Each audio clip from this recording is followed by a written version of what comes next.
ప్రేమ ధీరజ్ ఇద్దరు మోపిదేవి రెస్టారెంట్ దగ్గరికి వచ్చి ఉంటారు.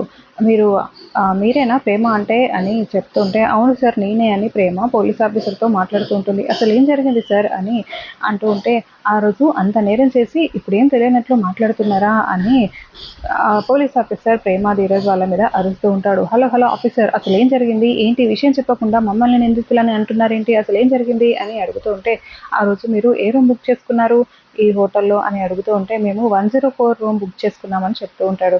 ఓహ్! అవునా! అయితే నేరం జరిగింది 204లో మేము తప్పుగా అనుకున్నాము క్షమించండి అని పోలీసు వాళ్ళు చెప్తూ ఉంటారు. కాసేపు ప్రేమ, ధీరజ్ ఇద్దరు చాలా టెన్షన్ పడిపోతూ ఉంటారు. ఇంకా వెళ్ళండి అని చెప్పడంతో పోలీసు వాళ్ళు చెప్పేసరికి ప్రేమ, ధీరజ్ అక్కడి నుంచి వెళ్ళిపోతారు. ఇంకా వెంటనే భాగ్యం, ఆనందరావు అక్కడికొచ్చి పోలీస్ ఆఫీసర్‌తో మాట్లాడుతూ ఉంటారు. ఏంటి నేనెలా నటించాను? పోలీస్ ఆఫీసర్‌గా బాగా నటించానా? అని అడుగుతూ ఉంటే, చాలా బాగా చేశావు అని చెప్తూ అతనికి డబ్బులిచ్చేసి పంపిస్తారు. అసలు వీళ్ళ పెళ్లి విషయం ఏంటి? వీళ్ళ పెళ్లి వెనుకున్న దాగి ఉన్న రహస్యం ఏంటి కనుక్కోవాలి. ఈ ధీరజ్, ప్రేమ వాళ్ళ విషయం కనిపెట్టి వెంటనే రామరాజుకి అన్ని విషయాలు చెప్పేయాలి అని ఆహ్, భాగ్యం, ఆనందరావు వాళ్ళు అనుకుంటూ ఉంటారు. మరోవైపు ప్రేమ, ధీరజ్ ఇద్దరు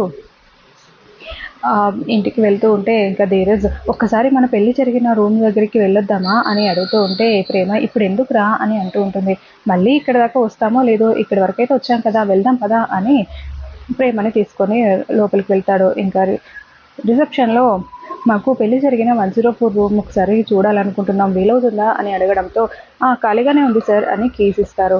ఇంకా ప్రేమ, ధీరజ్ ఇద్దరు ఆ రూమ్ లోపలికి అక్కడ దాకా వెళ్ళి రూమ్ డోర్ ఓపెన్ చేసి ఆ రోజు వాళ్ళకి జరిగిన పెళ్లి సంఘటనలన్నీ కూడా గుర్తు చేసుకుంటూ హ్యాపీగా ఒకరినొకరు చూసుకుంటూ ఉంటారు.